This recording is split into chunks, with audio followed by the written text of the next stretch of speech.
Hello friends, कैसे हैं आप लोग। मैं विक्रांत विश्वकर्मा। आज मैं बताऊंगा कि 20 से 30 हजार की सैलरी में कैसे हम अपने पैसों की बचत कर सकते हैं और अमीर बनने की शुरुआत जो है यहीं से होती है।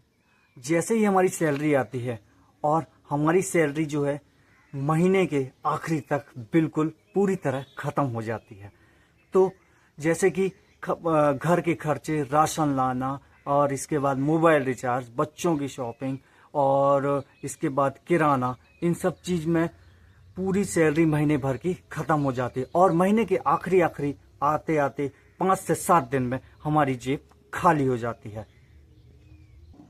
और हमारे पास पैसे बिल्कुल भी नहीं बच पाते हैं। तो आज मैं बताऊंगा आपको कि 20 से 30 हजार की सैलरी में हम कैसे बचत कर सकते हैं। तो वीडियो को आखिरी तक जरूर देखिएगा और आखिरी में मैं बताऊंगा कि 20 से 30 हजार की सैलरी में आखिर आदमी अपना बैंक बैलेंस कैसे बड़ा कर सकता है। दोस्तों, तो सबसे पहले लोग गलती क्या करते हैं? सबसे पहले लोग गलती करते हैं कि वो सोचते हैं कि जब मेरी सैलरी बढ़ जाएगी, जब मेरी सैलरी बढ़ जाएगी तब मैं बचत या सेविंग करना शुरू करूंगा। तो मेन गलती तो यही है कि जब आदमी 20 से 30 हजार की सैलरी में अगर बचत नहीं कर पा रहा है तो वो क्या 50 हजार से 1 लाख की सैलरी में बचत कर पाएगा? तो सबसे बड़ी गलती ये होती है। गलती क्या है? जब आदमी अगर 20 से 30 हजार की सैलरी में बचत नहीं कर पा रहा है, पैसे संभाल नहीं पा रहा है, तो वो 50 से 1 लाख की सैलरी में भी पैसे नहीं बचा पाएगा।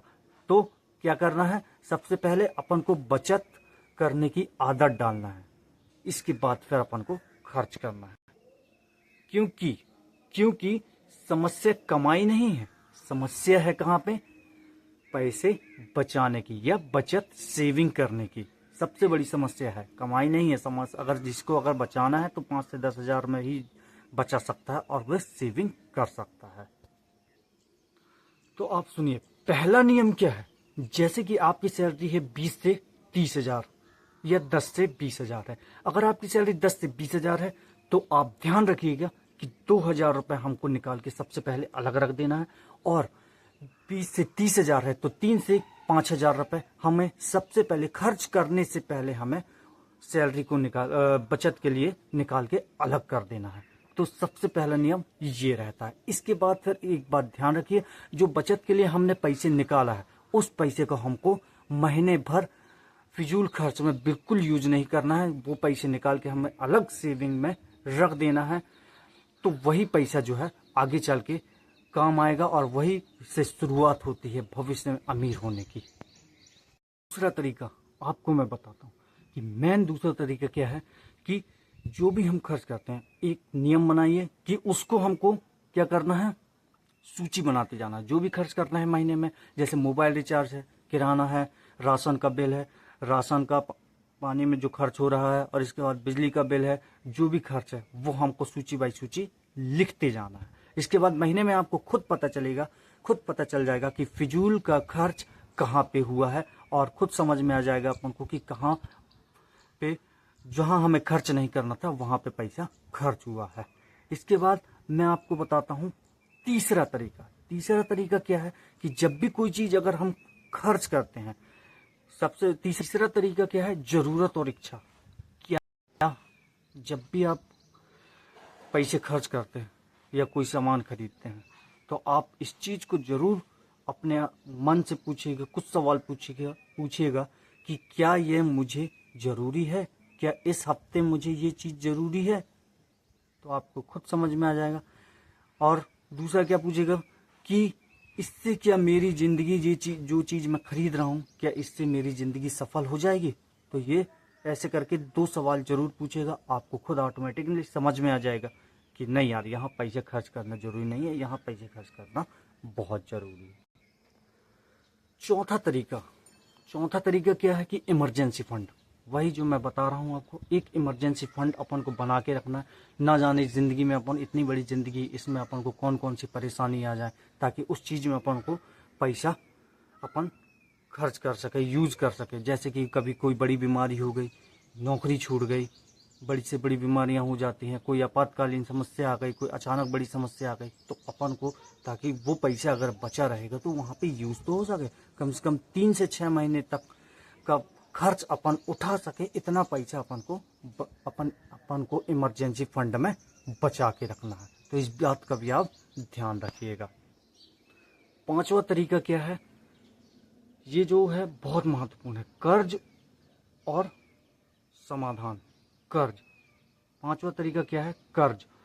अगर आप जितना ज्यादा आजकल लोग क्या कर रहे हैं, दिखावे के लिए महंगे मोबाइल ले रहे हैं, महंगी घड़ी ले रहे हैं, कार ले रहे हैं, तो ये जो है आपको गरीब बना सकते हैं।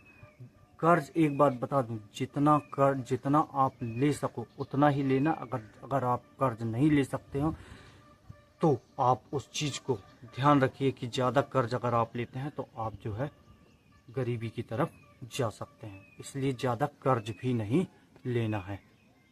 अब 6वां तरीका क्या है, 6वां तरीका ये है कि अगर आप किसी जगह नियमित रूप से 500 से या 1000 रुपए, कई भी रुपए की बचत करते हैं, 500 से किसी म्यूचुअल फंड में हो गया या SIP में, अगर आप हर महीने 500 से या 1000 रुपए डालते हैं तो आने वाले 5 साल 10 साल बाद आपको ये बहुत अच्छी रिटर्न इनकम आपको मिल सकती है। इकट्ठा पैसा आपको मिलेगा तो वो पैसा कहीं काम आएगा। मैं ये नहीं कह रहा कि वो 2000 को तो छोड़ना है, उसको 2000 जो आप, जैसे कि आपकी सैलरी 10 से 20,000 है तो 2000 रुपये वो अलग रखना। इसके बाद भी आपको 500 रुपये या 1000 रुपये अगर आप कहें, ये सब चीज़ जो आजकल चल रहे हैं तो इनमें अगर आप डालते हैं तो आगे चलकर आपको 10 से 15 साल बाद बहुत अच्छी रिटर्न मिलेगी। तो इस चीज़ का भी आपको ध्यान रखना है। लोग अधिक से अधिक निवेश करते हैं ताकि उनको रिटर्न में ज़्यादा से ज़्यादा पैसे मिल सके। 7वां तरीका आपको बता रहा हूं मैं। 7वां तरीका क्या है, अतिरिक्त आय। अतिरिक्त आय अपन कहाँ से और कर सकते हैं, जैसे कि अतिरिक्त आय हो गई, यूट्यूबर हो गया, यूट्यूब में वीडियो बनाना। लोग आजकल बहुत यूट्यूब में, सोशल मीडिया में छा रहे हैं। यूट्यूब में आप वीडियो बना सकते हो, फ्रीलांसिंग कर सकते हो, और इसके बाद कोई अदर छोटा सा बिजनेस अगर आप खड़ा करना चाहें तो वो कर सकते हो। तो उससे क्या है, अपन के पास अतिरिक्त आय आएगी और अपन को जो है खर्चे में जो भी वो होता है, इन्वेस्ट पैसा होता है, तो कम से कम वो बच के रहेगा। तो अतिरिक्त आय से अपन और अदर खर्च भी अपन कर सकते हैं। तो ज़्यादा अपन को इसमें ध्यान देना है कि अगर अपने पास कम सैलरी है तो अपन अतिरिक्त आय के बारे में सोचें। तो जिससे कि क्या है कि अतिरिक्त आय के बारे में अगर अपन सोचेंगे तो, और अपन कोई दूसरा स्टार्टअप करते हैं, बिजनेस करते हैं छोटा मोटा, तो उससे भी अपन को अर्निंग होगी। उससे अगर अपन को अर्निंग होगी तो आखिर पैसा तो अपन को ही आएगा ना। तो ये भी एक अमीर बनने की एक शुरुआत है। तो इस चीज को भी आप जरूर ध्यान रखिए। तो आप एक बात ध्यान रखिएगा कि अमीर बनने की शुरुआत जो है बड़ी सैलरी से नहीं, ज्यादा सैलरी से नहीं, बल्कि अच्छी आदतों से होती है। तो आप ध्यान रखिएगा, आपकी अगर छोटी सैलरी भी है तो आप कुछ बड़ा कर सकते हैं। तो ये वीडियो अगर आपको अच्छा लगा है तो लास्ट में यही कहूँगा कि ये वीडियो को आप ज़्यादा से ज़्यादा लोगों को शेयर करिए और लोगों को बताइए कि पैसे कैसे, छोटी सैलरी में भी अपन कैसे बड़ा धमाका कर सकते हैं। तो लास्ट में यही कहूँगा, चैनल को सब्सक्राइब कीजिए और लाइक कीजिए और शेयर कीजिए ताकि लोगों तक ये वीडियो पहुँच सके। धन्यवाद।